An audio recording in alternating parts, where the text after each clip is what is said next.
आज मैं आया हूँ, ये टरबाइन है, गांव की एक टरबाइन है। सुबह सुबह का वक्त है, मॉर्निंग का, तो बड़ा लुत्फ़ आ रहा है। बड़ी ठंडी ठंडी हवा चल रही है और बड़ा ही प्यारा मौसम है।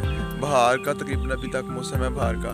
तो जो पौधे हैं, छोटे छोटे प्लांट्स जो हैं, उनके ना वो पत्ते निकल रहे हैं, वो उग रहे हैं, यानी कि तो ग्रोइंग कर रहे हैं वो। तो ये टरबाइन है, इसको ये साथ ना इसको मोटर लगी हुई है, पीटर बोलते हैं उसे। उससे जो पानी निकलता है और फिर ये सारे किसान के खेत हैं। अभी तो ये फसल जो है ये पक चुकी है ना किसान की, अभी ये तैयार है, रेडी है। इसको भी किसान जो है वो काटेंगे और इसको जो है वो पानी देते हैं यहाँ से ना। ये इन्होंने नाली बनाई है जिससे वो पानी लगता है इसको।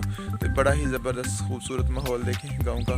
कितनी प्यारी मॉर्निंग है, सुबह सुबह की मॉर्निंग देखें, कितना प्यारा माहौल है ये। कुछ किसान जो हैं वो जा रहे हैं और कुछ खेतों की तरफ जा रहे हैं और कुछ किसान जो हैं वो अपनी फसल काट रहे हैं और कुछ वो पीछे आप देख सकते हैं वो नज़ारा मेरे, वो सामने कुछ जो है वो अपने जानवर चरा रहे हैं। बड़ा ही ज़बरदस्त किस्म का माहौल है।